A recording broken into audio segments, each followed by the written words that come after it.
오늘 우리에게 주시는 하나님의 말씀은 사무엘상 16장 1절에서 13절까지 말씀입니다. 사무엘상 16장 1절에서 13절까지 말씀 한 절씩 교독하겠습니다. 여호와께서 사무엘에게 이르시되 내가 이미 사울을 버려 이스라엘 왕이 되지 못하게 하였거늘 내가 그를 위하여 언제까지 슬퍼하겠느냐. 너는 뿔에 기름을 채워 가지고 가라. 내가 너를 베들레헴 사람 이새에게로 보내리니 이는 내가 그의 아들 중에서 한 왕을 보았느니라 하시는지라. 사무엘이 이르되 내가 어찌 갈 수 있으리이까. 사울이 들으면 나를 죽이리이다 하니 여호와께서 이르시되 너는 암송아지를 끌고 가서 말하기를 내가 여호와께 제사를 드리러 왔다 하고 이새를 제사에 청하라. 내가 내게 행할 일을 가르치리니 내가 내게 알게 하는 자에게 나를 위하여 기름을 부을지니라. 사무엘이 여호와의 말씀대로 행하여 베들레헴에 이르매 성읍 장로들이 떨며 그를 영접하여 이르되 평강을 위하여 오시나이까. 이르되 평강을 위함이니라. 내가 여호와께 제사하러 왔으니 스스로 성결하게 하고 와서 나와 함께 제사하자 하고 이새와 그의 아들들을 성결하게 하고 제사에 청하니라. 그들이 오매 사무엘이 엘리압을 보고 마음에 이르기를 여호와의 기름 부으실 자가 과연 주님 앞에 있도다 하였더니 여호와께서 사무엘에게 이르시되 그의 용모와 키를 보지 말라. 내가 이미 그를 버렸노라. 내가 보는 것은 사람과 같지 아니하니 사람은 외모를 보거니와 나 여호와는 중심을 보느니라 하시더라. 이새가 아비나답을 불러 사무엘 앞을 지나가게 하매 사무엘이 이르되 이도 여호와께서 택하지 아니하셨느니라 하니 이새가 산마로 지나가게 하매 사무엘이 이르되 이도 여호와께서 택하지 아니하셨느니라 하니라. 이새가 그의 아들 7을 다 사무엘 앞으로 지나가게 하나 사무엘이 이새에게 이르되 여호와께서 이들을 택하지 아니하셨느니라 하고 또 사무엘이 이새에게 이르되 내 아들들이 다 여기 있느냐. 이새가 이르되 아직 막내가 남았는데 그는 양을 치나이다. 사무엘이 이새에게 이르되 사람을 보내어 그를 데려오라. 그가 여기 오기까지는 우리가 식사 자리에 앉지 아니하겠노라. 이에 사람을 보내어 그를 데려오매 그의 빛이 붉고 눈이 빼어나고 얼굴이 아름답더라. 여호와께서 이르시되 이가 그니 일어나 기름을 부으라 하시는지라. 함께 읽겠습니다. 사무엘이 기름 뿔병을 가져다가 그의 형제 중에서 그에게 부었더니 이날 이후로 다윗이 여호와의 영에게 크게 감동되니라. 사무엘이 떠나서 라마로 가니라. 아멘. 네, 오늘 본문은 여호와께서 사무엘을 통해 이새 아들 다윗에게 기름 부음, 기름을 붓는 사건을 기록하고 있습니다.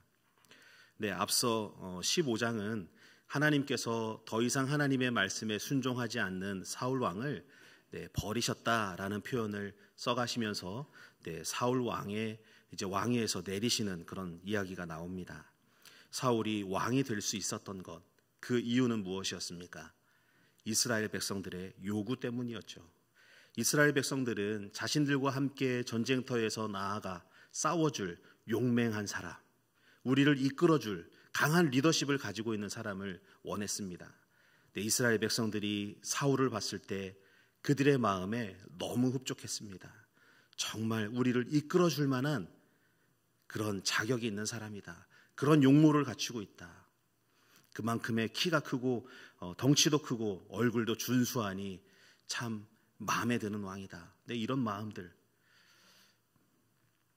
그러나 하나님은 그를 왕으로 세우실 때 어떻게 하시기 원하셨겠습니까? 통치하시는 하나님, 그리고 그 일을 이루는 왕. 왕정국가로 변했지만, 왕이 세워짐으로 인하여 왕정국가로 변했지만 이스라엘은 여전히 하나님께서 통치하시는 신정국가였습니다. 하나님 말씀하시는 것을 그 왕이 듣고 백성들을 다스릴 수 있는 그런 나라를 하나님 원하셨지만 사울 왕은 점점 변하게 되죠. 그래서 결국엔 하나님의 말씀에 불순종하게 됩니다. 백성들의 눈치를 보고 자기 욕심을 채우고 이런 일들이 끊임없이 반복되다 결국엔 하나님의 말씀을 경청하지 않는 그런 상황까지 가게 되지요. 그 결과 하나님은 이제 다윗을 왕으로 세우십니다. 이 일로 인하여 슬퍼하는 사무엘에게 하나님께서 이렇게 말씀하십니다. 오늘 본문의 1절입니다. 여호와께서 사무엘에게 이르시되 내가 이미 사울을 버려 이스라엘 왕이 되지 못하게 하였거늘 네가 그를 위하여 언제까지 슬퍼하겠느냐. 너는 뿔에 기름을 채워 가지고 가라. 내가 너를 베들레헴 사람 이새에게로 보내리니 이는 내가 그의 아들 중에서 한 왕을 보았느니라 하시는지라. 하나님은 분명히 사무엘에게 기름을 가지고 가서 베들레헴에 사는 이새를 찾아가라. 그 아들 중에 한 왕을 보았다. 분명하게 말씀하시죠. 하나님께서 사람을 세우시는 분명한 기준이 있습니다. 사람이 가지고 있는 재능, 물질, 배경, 외모, 그 사람의 능력, 이런 외적인 모습이 아닙니다. 오늘 본문의 6절과 7절을 보면 이새는 자신의 아들들을 다 사무엘 앞을 지나가게 하죠. 그 사무엘이 처음 지나가는 엘리압을 보고 굉장히 마음에 들어합니다. 본문의 6절입니다. 여호와의 기름 부으실 자가 과연 주님 앞에 있도다. 엘리압의 용모가 얼마나 뛰어났는지 알 수는 없지만 사무엘이 완전하게 반할 만큼의 이 사람이 하나님 말씀하신 그 사람이구나. 한 왕을 세우신다 하셨는데 그 왕이 될 사람이 바로 이 사람이구나 생각할 정도로 그 엘리압의 용모에 싹 빠져들었습니다. 그런데 하나님 뭐라 말씀하십니까? 단호하게 7절에 이렇게 말씀하시죠. 그의 용모와 키를 보지 말라. 내가 이미 그를 버렸노라. 내가 보는 것은 사람과 같지 아니하니 사람은 외모를 보거니와 나 여호와는 중심을 보느니라. 이뿐만 아닙니다. 하나님께서 외모를 보신다는, 외모로 사람을 판단하신다는 말씀은 성경 곳곳에 있습니다. 신명기 10장 17절 말씀. 너희의 하나님 여호와는 신 가운데 신이시며 주 가운데 주시오. 크고 능하시며 두려우신 하나님이시라. 사람을 외모로 보지 아니하시며. 신 가운데 신, 주 가운데 주, 크고 능하고 두려우신 하나님께서 사람을 무엇으로 보신다 말씀하십니까? 그가 가지고 있는 능력, 신체적인 조건, 배경, 보이는 것으로 판단하지 않으신다 말씀하시죠. 뿐만 아니라 사도행전 10장 34절입니다. 베드로가 입을 열어 말하되 하나님은 사람의 외모를 보지 아니하시고. 마태복음 22장 16절 당신은 참되시고 진리로 하나님의 도를 가르치시며 아무도 꺼리는 일이 없으시니 이는 사람을 외모로 보지 아니하심이니이다.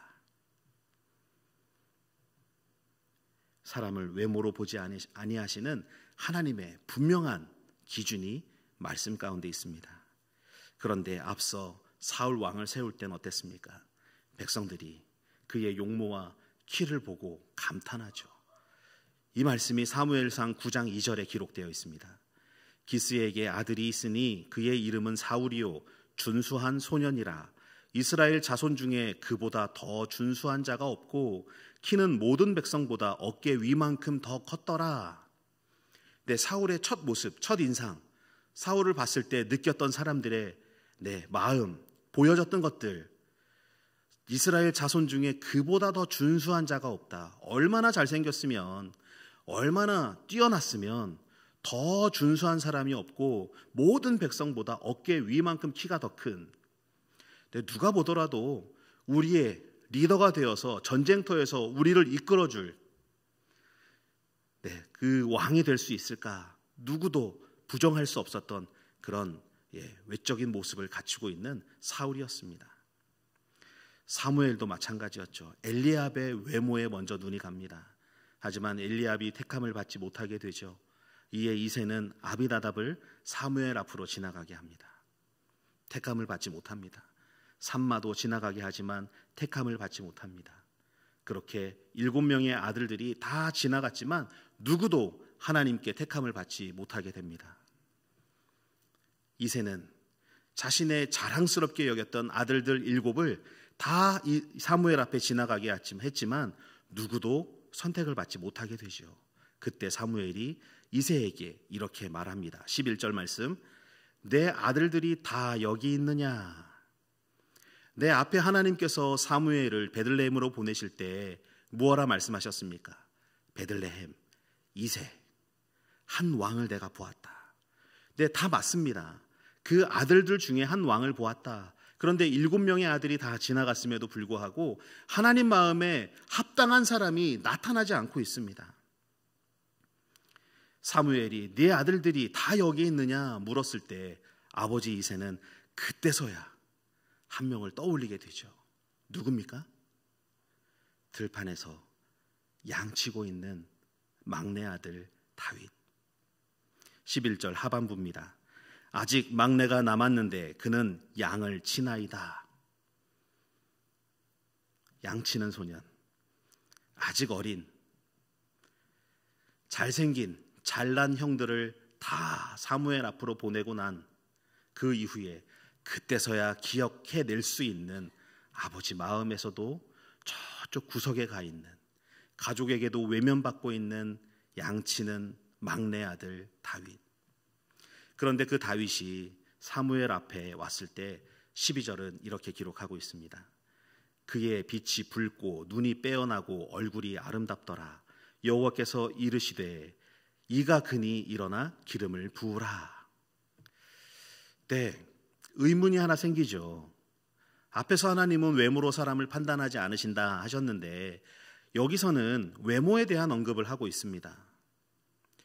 네, 도대체 하나님의 기준이 왜 바뀌었을까? 네, 너무 궁금해서 제가 주석을 찾아봤습니다. 히브리 원어에 도대체 어떻게 기록이 되어 있을까?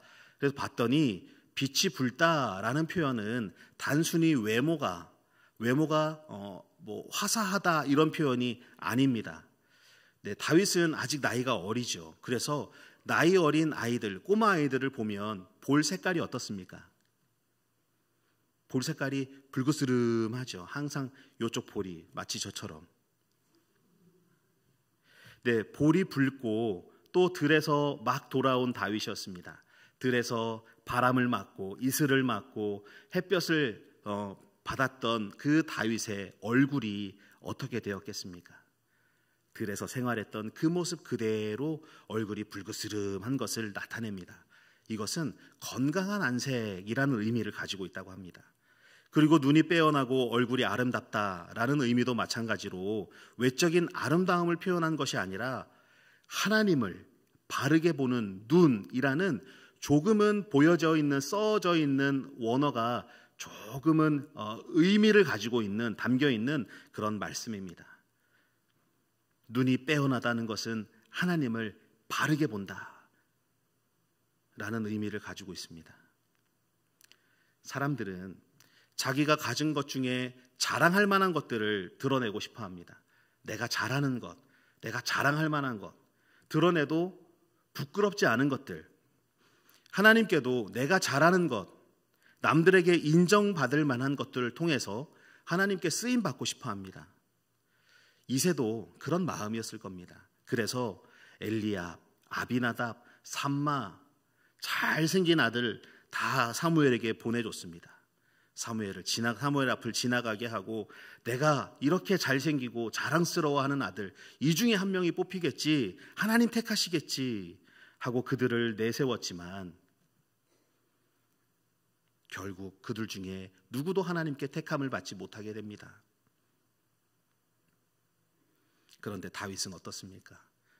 그 자리에도 끼지 못하는, 아버지가 아들로 여기고 있나 싶을 정도로 외면당하고 들판에서 양을 치고 있는 아들, 그 자리에 부르지도 않은, 가족에게도 외면받는 다윗이었습니다. 이새에 전혀 자랑거리가 되지 않는 그저 양치기 소년, 막내 아들. 그러나 하나님은 아버지 이새마저도 관심을 두지 않고 외면하고 있었던 들판에 양들과 함께 있던 그 아들 다윗을 찾으셨습니다. 마찬가지로 우리도 사람을 볼 때 그런 조건들을 보죠. 저 사람의 학벌이 얼마만큼 되느냐, 어디까지 배웠느냐, 저 사람은 도대체 어떤 배경을 가지고 있는 사람이냐, 부모가 누구냐, 돈을 얼마만큼 가지고 있냐, 얼마만큼 여유롭냐, 저 사람의 외모와 또 신체적으로 뛰어난 능력, 재능, 이런 것들을 바라봅니다. 그래서 사람과 비교했을 때 그만큼 가지지 못한 나를 보면 스스로 부끄러워하고 또 마치 들판에 숨겨진 다윗처럼 내 스스로가 숨어버립니다. 비교당하고 싶지 않아서, 내세울 것이 없는 그것을 부끄럽게 여겨서 사람들 앞에 드러나지 못하죠. 남들과 비교하고 내가 없는 것을 가지고 한탄하는 삶을 살게 됩니다. 그러나 하나님은 잘난 아들 7을 다 보내시고 아버지마저 부끄럽게 외면하고 있었던 들판에 있던 다윗을 찾으셨습니다. 너의 막내 아들은 어디 있느냐? 너의 어리고 양치는 것밖에 할 줄 모르는 너의 막내 아들은 어디에 있느냐? 하나님은 내가 자랑스럽게 여기는 아들 7이 아닌 감추고 싶어하는 막내 아들을 찾으십니다. 하나님은 우리의 강함, 잘함이 아닌 모자람, 약함 등을 가지고 우리를 사용하십니다. 사람 눈에 띄지 않고 잘하는 것이 없는 사람이라고 할지라도 하나님은 찾고자 하는 사람을 찾으십니다. 다윗은 그저 양치기에 불과했고 아버지에게도 형들에게도 인정받지 못하는 그냥 막내 아들이었을 뿐입니다. 그런데도 왜 하나님은 나이 어린, 할 줄 아는 것이 양치는 것밖에 할 줄 몰랐던 이 목동 다윗에게 기름을 부으셨을까? 그 이유는 매우 간단합니다. 다윗은 늘 하나님 중심이었기 때문입니다. 아까 말씀드린 것처럼 다윗은 눈이 빼어났습니다. 하나님을 바르게 보는 시선을 가지고 있었습니다. 저 들판에 아버지 관심도 못 받고 형들조차 외면하는 들판에서 양들과 함께 지내며 그 상황에서도 하나님을 바르게 보고 있는 사람 다윗. 하나님은 그 사람을 주목하십니다. 전쟁터에 있는 형들에게 음식을 전달하러 갔다가 하나님을 모욕하는 골리앗을 보게 되죠. 그리고 다윗은 하나님께서 모욕당하는 것을 두고 볼 수 없어서 만군의 여호와의 이름으로 골리앗에게 뛰쳐나갑니다. 결국 골리앗을 쓰러뜨리죠. 그만큼 그 마음의 중심엔 하나님을 경외하는 마음이 있었습니다. 사울이 다윗을 죽이려고 한참 쫓아다녔습니다. 군대를 이끌고 광야를 누비며 사울을 죽이려고 쫓아다니고 있었던 그때 엔게디 광야에서 다윗이 그의 사람들과 동굴에 숨었습니다. 그런데 기가 막히게도 사울이 용변을 보기 위해서 그 동굴에 홀로 들어옵니다. 깊은 곳까지 들어와서 다윗과 그의 사람들이 숨어 있는 곳까지 들어오게 됩니다. 사람들은 말합니다. 지금이 기회입니다. 사울 왕을 죽일 수 있는 절호의 기회입니다. 사울 왕을 지금 죽이면 우리가 이제 왕궁으로 돌아갈 수 있고 가족을 만날 수 있고 따뜻한 집에서 따뜻한 음식을 먹고 살 수 있습니다. 더 이상 이렇게 구질구질하게 잘 곳도 없이 먹을 것도 없이 입을 것도 없이 언제 죽을지 모르는 두려움 가운데 살지 않아도 됩니다. 지금이 기회입니다. 하나님이 주신 기회입니다. 누가 봐도 하나님이 주신 기회죠. 혼자 들어왔고 경호원도 없고 뒤에 가서 칼로 찌르기만 하면 됩니다. 그러면 지금의 상황 완전히 변해서 이제 다윗도 왕으로 복귀하고 신하들도 같이 좋은 삶을 살아갈 수 있게 되는 아주 절호의 찬스, 너무 좋은 기회, 하나님이 주신 기회. 그런데 다윗은 이렇게 말합니다. 사무엘상 24장 6절. 내가 손을 들어 여호와의 기름 부음을 받은 내 줄을 치는 것은 여호와께서 금하시는 것이니. 좋은 기회. 죽이면 모든 게 다 해결되고 끝나는데 다윗은 이때 사람이 하는 말을 듣지 않습니다. 다윗은 하나님을 생각합니다.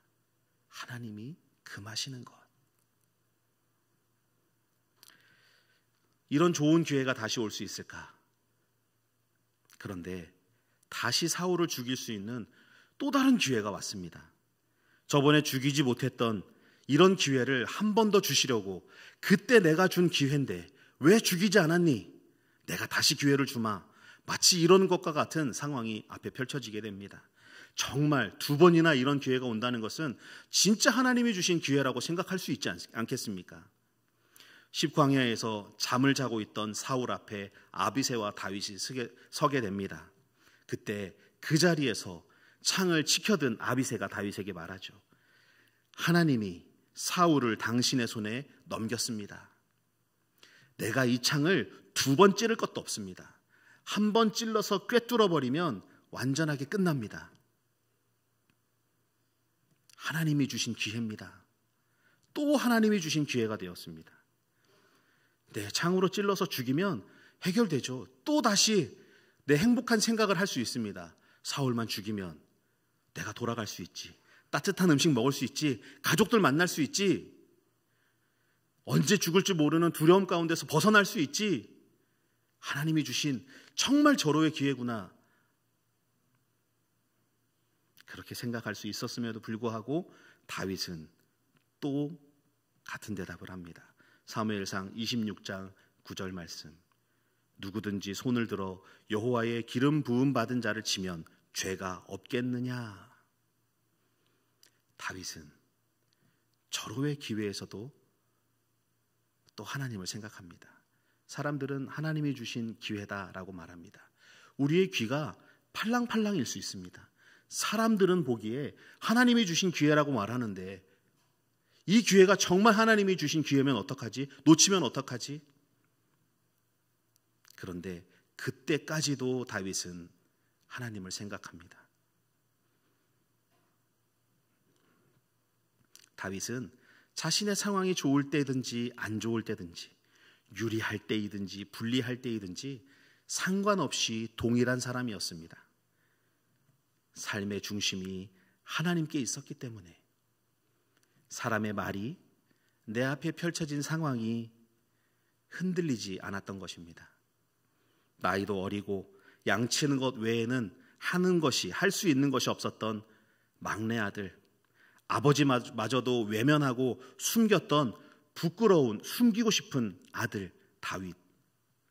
그러나 다윗은 오직 하나님께 중심을 둔 사람이었고 하나님께 바른 시선을 둔 사람이었으며 하나님께서 기쁨으로 그를 택하실 수 있었던 중요한 이유가 바로 그것이었습니다.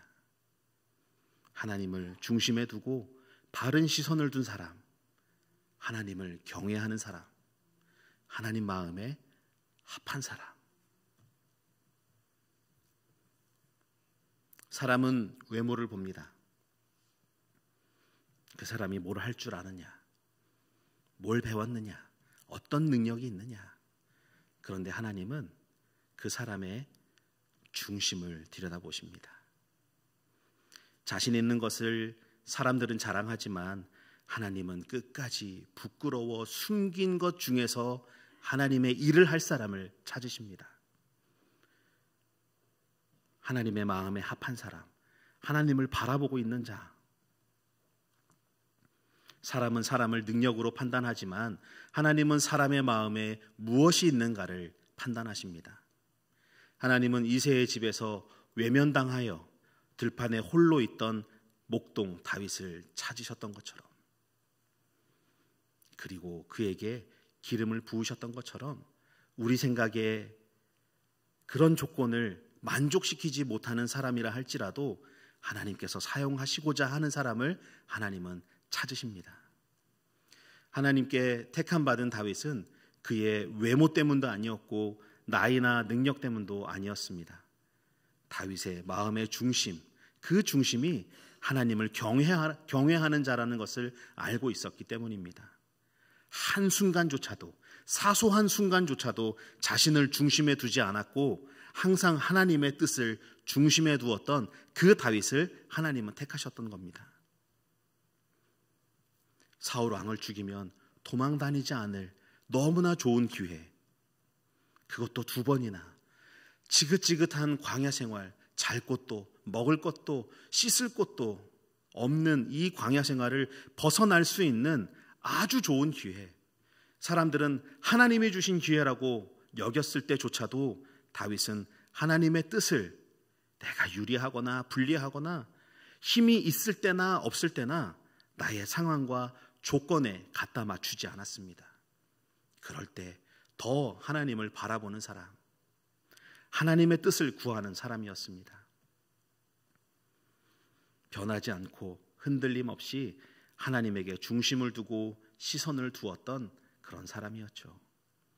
그렇게 하나님은 다윗에게 기름을 부으셨고 이스라엘 역사 가운데 가장 위대한 왕으로 세워주셨습니다. 하나님은 하나님을 경외하는 사람을 세우시고 그렇게 세우신 사람을 통하여 일하십니다. 하나님을 경외한다는 것에 히브리어 의미를 보니까 경외한다는 것은 단순한 공포, 두려움이 아니라 하나님에 대한 거룩한 존경, 사랑, 그리고 복종을 의미합니다. 또 하나님을 경외한다는 것의 헬라어의 의미를 보면 하나님 앞에서 자신을 낮추는 태도를 의미합니다. 하나님을 경외하는 사람들은 자기보다 하나님을 먼저 생각하고 결정의 기준이 나의 이익이 아닌 하나님의 뜻이 됩니다. 요셉이 보디발의 아내의 유혹 가운데 그를 뿌리치게 되죠. 그때 요셉이 보디발의 아내에게 했던 말이 있습니다. 창세기 39장 9절의 말씀입니다. 내가 어찌 이 큰 악을 행하여 하나님께 죄를 지으리까. 그 순간에서도 요셉은 하나님을 생각했습니다. 너와 나밖에 모른다. 둘만 알 수 있는 상황. 너와 나만 말하지 않으면 아무도 알 수 없다. 그러나 하나님이 보고 계신다는 것을 알고 있었던 요셉은 그를 끝까지 물리치게 되죠. 하나님은 지금도 하나님을 경외하고 중심이 하나님을 향한 사람을 찾고 계십니다. 사람들에게 인정받지 못하고 외면받는 자리에서조차 하나님께 마음을 두고 시선을 두고 하나님의 손에 붙들렸던 다윗과 같은 사람을 찾고 계십니다. 그리고 하나님은 그 사람을 통해 하나님의 나라, 하나님의 뜻을 이루어 가십니다. 하나님을 경외하며 그 뜻을 따랐던 다윗에게 주어진 약속, 영원한 왕조의 약속. 그는 그의 계보 속에 인류의 구원자이신 예수 그리스도가 태어나는 귀한 복을 받게 됩니다. 단순히 하나님을 경외하는 자에게 삶의 번영과 누림을 주신 것이 아니라 하나님을 경외하는 자에게 허락하신 최고의 복, 하나님의 구속사에 동참하게 하시는 큰 은혜와 영원한 생명의 복을 다윗에게 주셨습니다. 사랑하는 성도 여러분, 하나님은 여러분을 기쁨으로 택하셨습니다. 성도로 세우시고 하나님의 뜻을 품고 살 수 있도록 여러분들을 부르셨습니다. 하나님의 마음에 합당한 분들 되시길 간절히 소망합니다. 다윗처럼 어떤 상황일지라도 마음의 중심이 하나님을 향한 분들, 어떤 상황에 있을지라도 아버지로부터 외면받고 형들에게 무시당하고 들판에서 양을 치며 사는 비록 아무것도 할 수 없는 나이 어린 목동일지라도 그 순간만큼은 하나님을 향하여 바른 시선을 보고 있었던, 마음의 중심을 두고 하나님을 경외하는 삶을 살았던 다윗처럼 하나님을 경외하시길 간절히 소망합니다. 지금도 하나님은 그 한 사람을 찾으십니다. 하나님은 많은 사람을 세우셔서 일하시는 분이 아니라 기도하는 몇 사람, 하나님의 일을 감당할 몇 사람을 찾고 계십니다. 저는 여러분들이 다윗과 같은 분들이 되시길 축원합니다. 하나님께 중심을 두고 하나님의 마음에 합한 분들 되시길 주님의 이름으로 축원합니다. 네, 찬양팀은 자리해 주시고 우리 함께 찬양하며 잠깐 기도하는 시간 갖겠습니다. 우리의 삶을 돌아보면 우리의 삶은 마치 들판에 나가 있는 목동과 같을 때가 있습니다. 아무것도 할 줄 아는 것 없고 가진 것 없고, 나 같은 사람 하나님께서 찾으실까? 나 같은 사람 하나님 사용하실까? 이런 의문이 들기도 하죠. 내가 뭔데? 내가 어떤 사람이길래 그런 삶을, 하나님 사용하시는 그런 귀한 삶을 살 수 있을까? 우리 스스로를 굉장히 낮춥니다. 모든 사람들에게 외면받는 것 같은 삶을 살 수도 있죠. 사람들보다 더 잘난 것이 없어 보이기도 합니다. 비교하면 비교할수록 참 초라해 보이는 것이 어쩌면 우리 인생입니다. 그런데 하나님은 그런 사람들을 세우셔서 이스라엘의 왕이 되게 하시고 예수 그리스도의 계보를 잇는 귀한 복을 주십니다. 하나님의 기준과 사람의 기준은 다릅니다. 하나님이 사용하시는 사람들은 마음을 하나님께 둔 자, 중심이 하나님께 향한 자, 하나님의 마음에 합한 자, 하나님을 두려워하고 하나님을 사랑하는 자, 그런 사람을 찾고 계십니다. 우리의 삶이 정말 하나님의 역사를 이루어가는 삶에 연결되어서 하나님의 기쁨이 되길 간절히 소망합니다. 하나님은 여러분 한 분 한 분을 기쁨으로 창조하셨습니다. 생김새와 사는 모습은 다르지만 하나님은 여러분들을 세우시고 각자에게 원하시는 하나님의 뜻을 이루어 가십니다. 다름으로 인하여 손가락질하지 마시고 하나님이 각자에게 주신 그 목적을 지금도 이루어가고 계심을 믿으시길 바랍니다. 비교하지 마십시오. 하나님은 나를 사랑하십니다. 이 모습 이대로, 비록 사람들과 비교했을 때 부족해 보이고 덜 가지고 있는 것 같지만 하나님은 나를 이렇게 창조하시고 이대로 사용하십니다. 목동 같은 인생일지라도 그 목동을 찾으시고 왕으로 세우시고 그리스도의 계보의 이름을 올려주시는 그 하나님을 찬양합시다. 우리가 살든지 죽든지 우리의 삶이 오직 하나님께로 중심을 둔 자 되게 해달라고 우리 이 시간 찬양하고 함께 기도하겠습니다.